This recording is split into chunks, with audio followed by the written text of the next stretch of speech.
మరి దానికి కావాల్సిన పదార్థాలు చూద్దామా? చికెన్, శనగపిండి, కార్న్ఫ్లోర్, నిమ్మకాయ, కొత్తిమీర, గరం మసాలా, ధనియా పొడి, కారం, ఉప్పు. చికెన్ పకోడీకి కావాల్సిన పదార్థాలు చూసారు కదండి. ఇప్పుడు దాని తయారీ విధానం ఏంటో తెలుసుకుందాము. సో నాగలక్ష్మి గారు, డీప్ ఫ్రై కదా పకోడీ అంటే? అవును. సో ఆయిల్ రెడీ చేసేసుకుందాము. Okay okay. నెక్స్ట్ ఏంటండి ప్రాసెస్? మనము చికెన్ తీసుకొని ఇందులో అన్ని మిక్స్ చేసుకుందాం. ఓకే. సో ఒక మిక్సింగ్ బౌల్లో ఒక్కొక్క ఇంగ్రీడియంట్ వేసి కలుపుతున్నారు. ఓకే. కొంచెం శనగపిండి, ఓకే,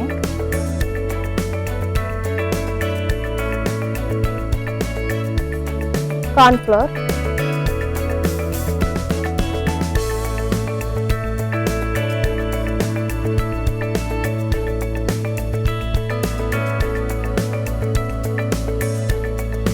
ధనియా పౌడర్,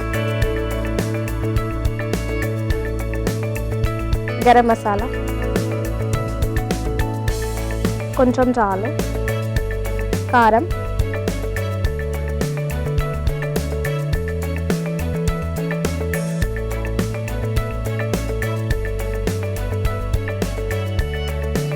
ఉప్పు,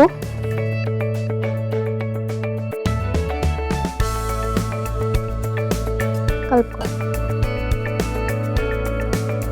ఈ చికెన్ పకోడీ ఏదైతే ఉంటుందంటే మనం మిగతావి ఎట్లయితే పకోడీలు వేసుకుంటామో అలానేనా, లేకపోతే ఇదేమన్నా నానాల్సిన ఇది ఒక 1 అవర్ నానబెట్టుకోవాలి. నానబెట్టుకుంటే బాగుంటుంది, లేదంటే ఒక 1/2 అవర్ ఫ్రిడ్జ్ లో పెట్టుకున్నా సరిపోతుంది. Okay okay.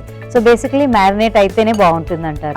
మ్యాగ్నెట్ అయితే టేస్ట్ ఇంకా బాగుంటుంది. ఓకే. మనం మామూలుగా ఉల్లిపాయ పకోడీ వేసుకున్నట్టు క్యాబేజ్ అట్లా ఇన్స్టెంట్ గా అయితే మనం వేయలేము కదా?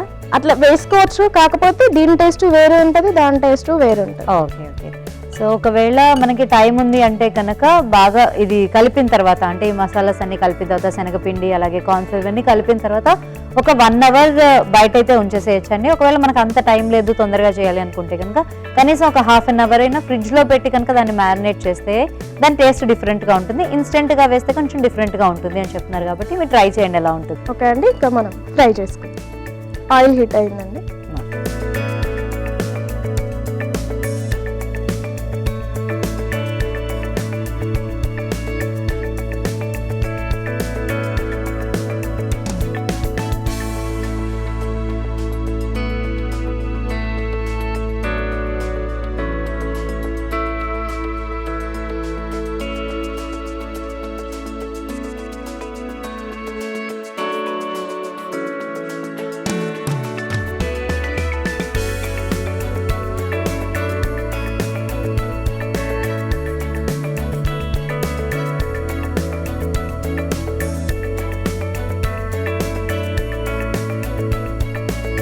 కొంచెం బ్రౌన్ కలర్ వచ్చేంత వరకు ఫ్రై చేసుకుని పడితే వేసేద్దాం.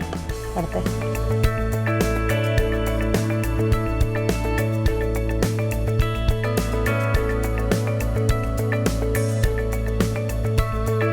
పూలదండలు తయారు చేస్తారు అంటున్నారు కదా మీరు, మీ హస్బెండ్కి హెల్ప్ చేస్తానని చెప్పేసి. అంటే ఎలాంటి పూలతోటి తయారు చేస్తూ ఉంటారండి? అంటే రోజ్, లిల్లీ పూలు, ఇంకా ఆర్కిడ్ అంటారు కదా, ఓకే, అది అన్ని పూలు. నేను వేనిస్ కూడా చేస్తాను. ఓకే. తలలో పెట్టుకునే వేనిస్ అన్నీ చేస్తానండి. ఓకే. సో అంటే ఒక దండ తయారు చేయడానికి ఎంత టైం పడుతుంది మీకు? ఒక దండకి కనీసం 2 అవర్స్ అట్లా పడుతుంది. ఫ్లవర్స్ సోర్స్ చేసుకోవడం దగ్గర నుంచి ఇవన్నీ కూడా వాటిలో కూడా మీరు హెల్ప్ చేస్తుంటారా, లేకపోతే ఓన్లీ ఇంట్లో? అన్ని హెల్ప్ చేస్తుంటా, కాకపోతే మాకు సీజన్ ఉన్నప్పుడే పని ఉంటుంది కాబట్టి మిగతా టైంలో టైలరింగ్ చేసుకుంటా. ఓకే. చాలా వరకు టైలరింగ్ అంటే ఎవరి వాళ్ళకు వాళ్ళే కుట్టుకుంటారా, లేకపోతే మళ్ళీ మీరు అంటే బయట వాళ్ళకి కూడా? బయట వాళ్ళకి కూడా కుట్టిస్తాను, అన్నీ చేస్తానండి. అంటే బయట వాళ్ళకి కూడా కుడతాను. ఎక్కువ నాకు వచ్చేది బయట వాళ్ళ నుంచి వస్తాయి, ఆర్డర్స్ వస్తాయి కాబట్టి బయట వాళ్ళకి కూడా కుడతాను.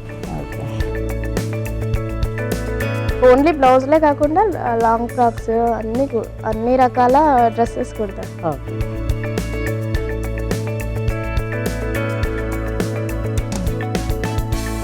సో ఇలా చేస్తే ఇంట్లో పిల్లలు ఇష్టంగా తింటారా స్నాక్స్?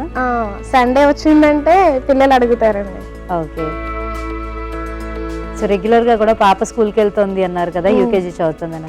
స్కూల్ నుంచి రాగానే మళ్ళీ ఈవినింగ్ స్నాక్ అది పెట్టాలి కదా, సో ఎటువంటివి ప్రిఫర్ చేస్తారంటే హెల్దీ స్నాక్ ఏనా లేకపోతే హెల్దీ స్నాక్స్ యూజ్ చేస్తానండి నేను. ఈవినింగ్ వస్తే ఫ్రూట్స్ అలాంటివి ఇస్తాను.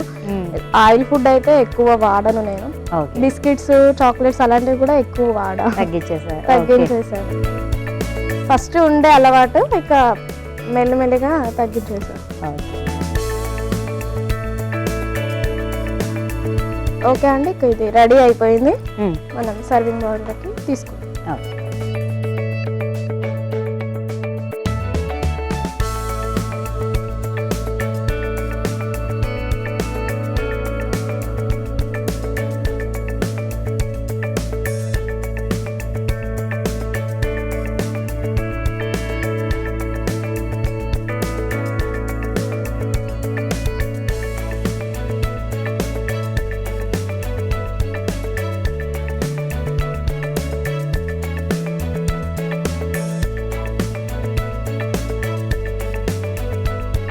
చికెన్ పకోడీ రెడీ అండి. దీన్ని సర్వింగ్ బౌల్లోకి తీసుకొని గార్నిష్ చేసుకుంటే అయిపోతుంది.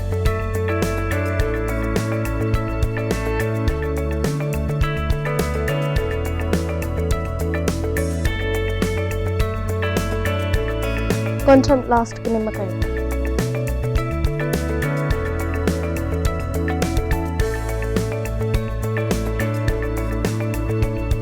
కొత్తిమీర,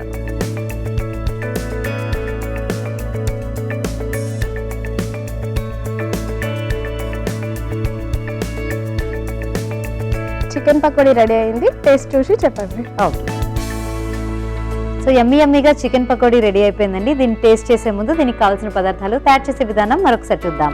చికెన్ పకోడీకి కావాల్సిన పదార్థాలు: చికెన్, కార్న్ ఫ్లోర్, శనగపిండి, గరం మసాలా, కారం, కొత్తిమీర, ధనియాల పొడి.